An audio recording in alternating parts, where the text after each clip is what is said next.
नमस्कार, आप सभी का बी सुरानी चैनल में स्वागत है।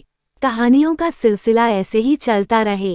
लाइक करें, शेयर करें, सब्सक्राइब करें। कहानी हमारे जीवन का एक अहम हिस्सा है। हम सब किसी न किसी कहानी के पात्र होते हैं, पर कुछ कहानियां ऐसी होती है जो हमारी तो नहीं होती है, लेकिन वो हमारे लिए होती है। चलिए आज मैं आप सभी को एक नई कहानी सुनाती हूँ। कहानी का नाम जीवन की डोर, एक परी कहानी। रमेश क्लास 8 का स्टूडेंट था।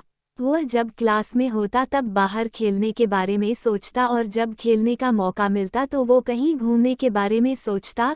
इस तरह वह कभी भी प्रेजेंट मोमेंट को एंजॉय नहीं करता, बल्कि कुछ न कुछ आगे का सोचा करता।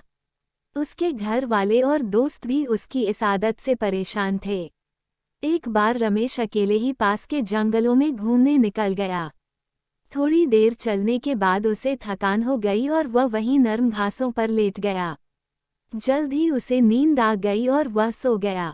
सोने के कुछ देर बाद एक आवाज आई, रमेश रमेश। रमेश ने आंखें खोली तो सफेद वस्त्रों में एक परी खड़ी थी। वह बहुत सुंदर थी और उसने अपने एक हाथ में जादुई छड़ी ले रखी थी और दूसरे हाथ में एक मैजिकल बॉल थी जिसमें से एक सुनहरा धागा लटक रहा था। रमेश परी को देखकर खुशी से झूम उठा और कुछ देर परी से बातें करने के बाद बोला, आपके हाथ में जो छड़ी है उसे तो मैं जानता हूँ, पर आपने जो ये बॉल ली हुई है उससे ये सुनहरा धागा कैसा लटक रहा है। परी मुस्कुराई, रमेश, यह कोई मामूली धागा नहीं, दरअसल ये तुम्हारे जीवन की डोर है। अगर तुम इसे हल्का सा खींचोगे तो तुम्हारे जीवन के कुछ घंटे कुछ सेकंड्स में बीत जाएंगे। यदि इसे थोड़ा तेजी से खींचोगे तो पूरा दिन कुछ मिनटों में बीत जाएगा, और अगर तुम उसे पूरी ताकत से खींचोगे तो कई साल भी कुछ दिनों में बीत जाएंगे। तो क्या आप ये मुझे दे सकती हैं? रमेश ने उत्सुकता से पूछा। हाँ, क्यों नहीं, ये लो, पकड़ो इसे।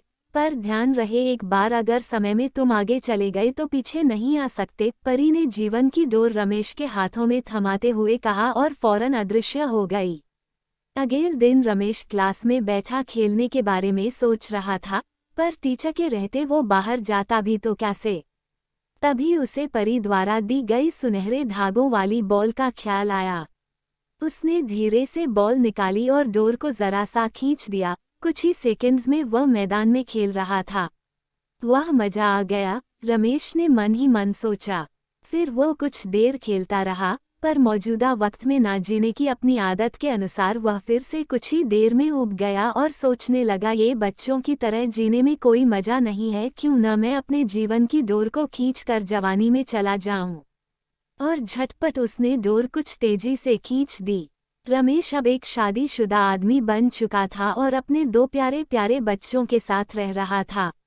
उसकी प्यारी माँ, जो उसे जान से भी ज्यादा चाहती थी, अब बूढ़ी हो चुकी थी, और पिता, जो उसे अपने कंधों पर बैठाकर घूमा करते थे, वृद्धा और बीमार हो चले थे। इस परिवर्तन से रमेश अपने माता पिता के लिए थोड़ा दुखी जरूर था, पर अपना परिवार और बच्चे हो जाने के कारण उसे बहुत अच्छा महसूस हो रहा था।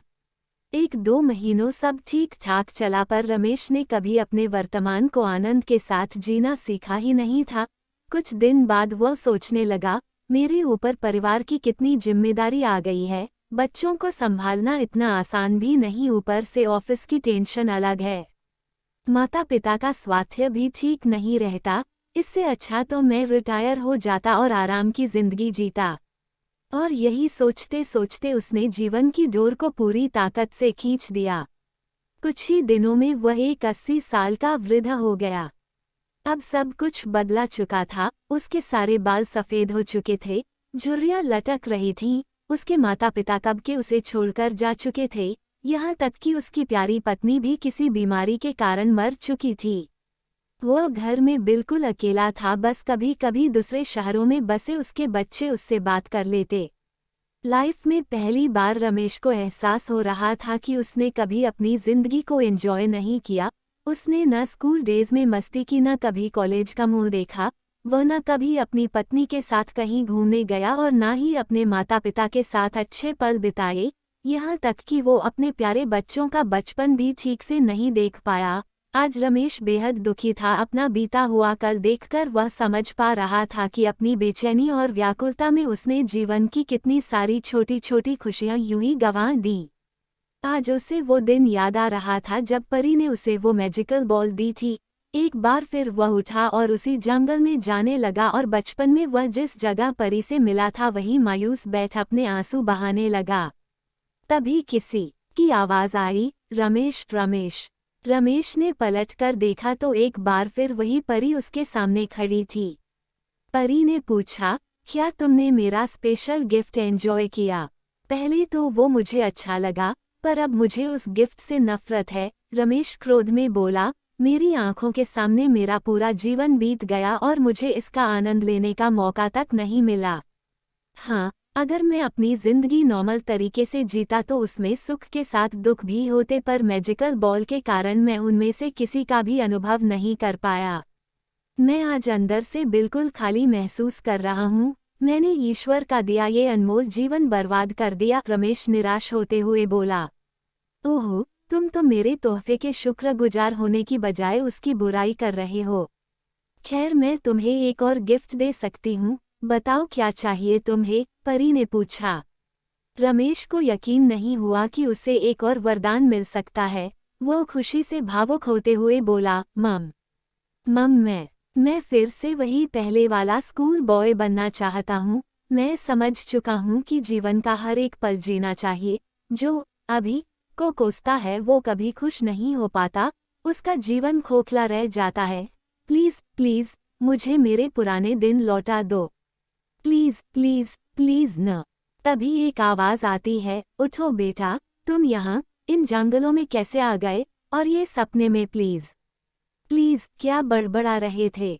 रमेश आंखें खोलता है। अपनी माँ को आंखों के सामने देखकर वह कसकर उनसे लिपट जाता है और फूट फूट कर रोने लगता है। वो मन ही मन परी का शुक्रिया अदा करता है और कसम खाता है कि अब वो जीवन के अनमोल पलों को पूरी तरह जिएगा और डे ड्रीमिंग और कल के बारे में सोचकर अपने आज को बर्बाद नहीं करेगा। दोस्तों, क्या आप खुद को रमेश से रिलेट कर पा रहे हैं? कई बार ऐसा होता है कि हम आज की खूबसूरती को सिर्फ इसलिए नहीं देख पाते क्योंकि हम एक सुंदर कल के बारे में सोचने में खोए रहते हैं, या कई बार हम जो नहीं घटा उसके घटने की चिंता में अपने आज को चिता पर जला देते हैं, बर्बाद कर देते हैं।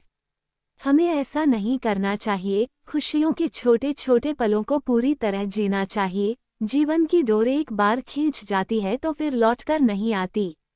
किसी ने सच ही कहा है, बीता हुआ कल कभी नहीं आएगा और आने वाला कल शायद कभी ना आए। इसलिए आज ही अपनी जिंदगी जी लो, आज ही खुशियां मना लो। आप इस बारे में क्या सोचते हैं? कृपया कमेंट के माध्यम से अपनी थॉट्स शेयर करें। Thank you. आप सभी ने कहानी सुनी इसलिए धन्यवाद। नई कहानी सुनने के लिए चैनल को लाइक करें, शेयर करें, सब्सक्राइब करें। धन्यवाद।